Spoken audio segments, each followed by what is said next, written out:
Ang aral ng Tore ng Babel at ang pamumuno ni Nimrod. Isa sa mga pinakatumatak na turo ni Bishop John ay ang kanyang kakaibang perspektibo tungkol sa Tore ng Babel.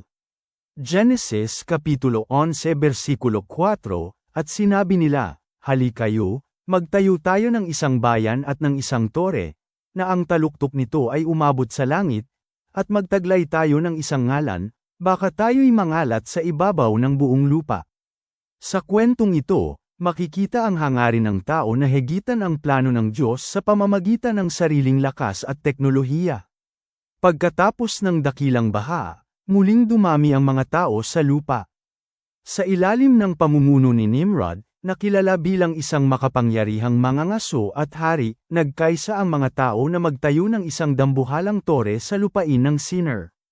Ayon sa turo ni Bishop John, ang proyektong ito ay hindi lamang basta gusali, ito ay simbolo ng dalawang malalim na mithiin. Una, seguridad laban sa Diyos, self-preservation. Ang pagtatayo ng tore na aabot sa langit ay isang paraan ng paghahanda kung sakaling muling magpadala ang Diyos ng baha. Imbes na magtiwala sa pangako ng Diyos, ang bahaghari, mas pinili nilang magtiwala sa sarili nilang estruktura bilang ligtas na kanlungan. Ikalawa, hangaring mapantayan ang mailikha, human pride. Ang paghahangad na makarating sa langit ay sumasalamin sa pagnanais ng tao na angkinin ang kaluwalhatiang para lamang sa Diyos. Nais nilang gumawa ng sariling pangalan at magtatag ng awtoridad na hiwalay sa disenyo ng Panginoon. Ang disenyo ng Diyos, buhay na may kabuluhan sa mundo. Ayon sa malalim na perspektibo ni Bishop John, ang kwento ng Tore ng Babel ay isang paalala na ang orihinal na disenyo at nais ng Diyos para sa sangkatauhan ay ang mamuhay at maglingkod dito sa mundo. Binigyan tayo ng buhay sa lupang ito hindi upang tumakas, kundi upang gampanan ang ating papel bilang mga katiwala ng kanyang nilikha. Sa kasalukuyan, mayroong mahalagang obserbasyon si Bishop John tungkol sa kalagayan ng pananampalataya. Ang maling pagtuon, the escapist mentality, dahil sa labis na pagbibigay diin o hype sa mga turo tungkol sa kaligtasan at sa kaluwalhatian ng langit, maraming Kristiyano ang nawawala ng balanse. Ang kanilang mga isipan at damdamin ay nakapako na lamang sa kabilang buhay, ano pat tinitingnan nila ang mundo bilang isang pansamantalang lunsaran na wala ng halaga. Ang pagkakatulad sa plano ni Nimrod, katulad ng hangarin ni Nimrod na pilit na abutin ang langit sa pamamagitan ng sariling paraan, ang pagmamadali nating makaalis sa mundo o ang pagbalewala sa ating mga responsibilidad dito ay isang uri ng paglihis sa plano ng Diyos. Ang pagnanais na makarating agad sa langit ay maaaring maging anyo ng pag-iwas sa tungkulin na ibinigay sa atin dito sa lupa. Ang panganib ng kapabayaan, dahil sa sobrang pagtutok sa langit, marami ang nakakalimot na alagaan ang kanilang pamilya, pagbutihin ang kanilang trabaho, at makilahok sa pagpapaunlad ng lipunan.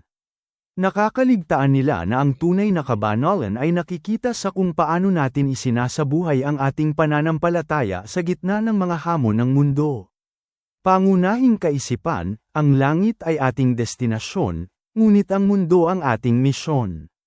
Hindi tayo nilikha upang maging mga dayuhan na walang pakialam sa paligid, kundi upang maging liwanag at asin sa lupang ito.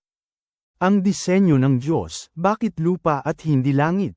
Sa susunod na yugto ng pagtuturo ni Bishop John, tatalakayin niya ang isang malalim na katanungan na madalas nating makalimutan, ano ba talaga ang tunay na layunin ng Diyos kung bakit niya tayo inilagay dito sa lupa sa halip na sa langit? Ang aral ng Tore ng Babel.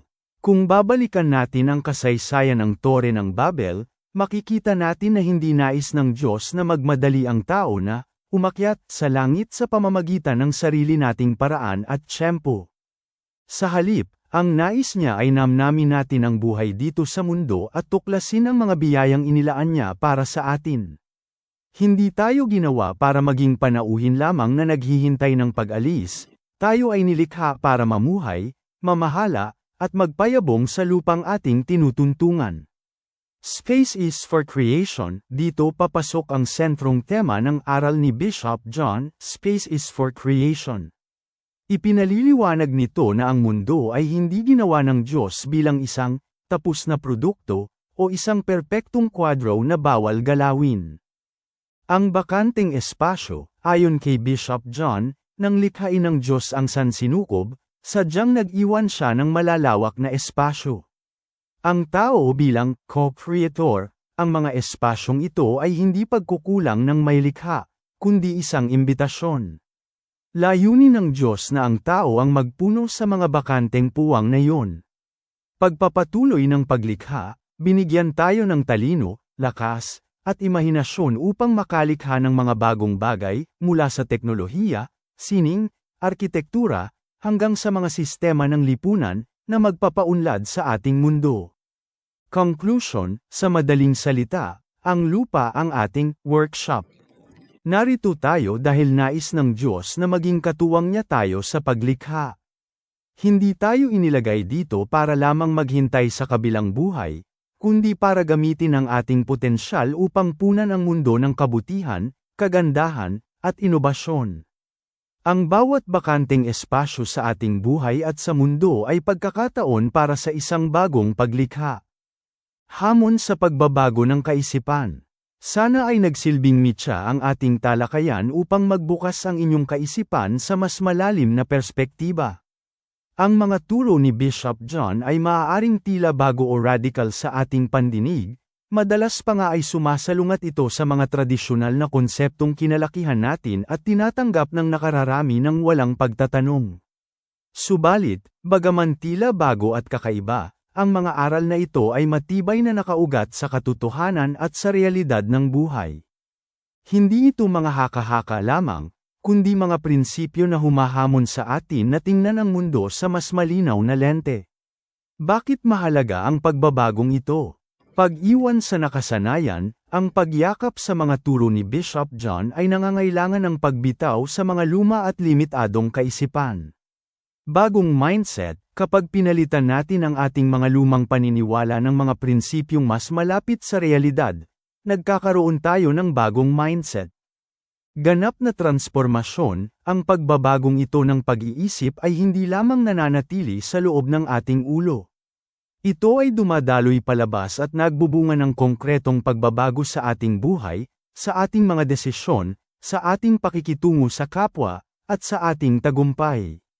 Sa huli, ang katotohanan ang magpapalaya sa atin mula sa mga maling akala, at ang pagtanggap sa mga aral na ito ang unang hakbang tungo sa mas makabuluhang pamumuhay.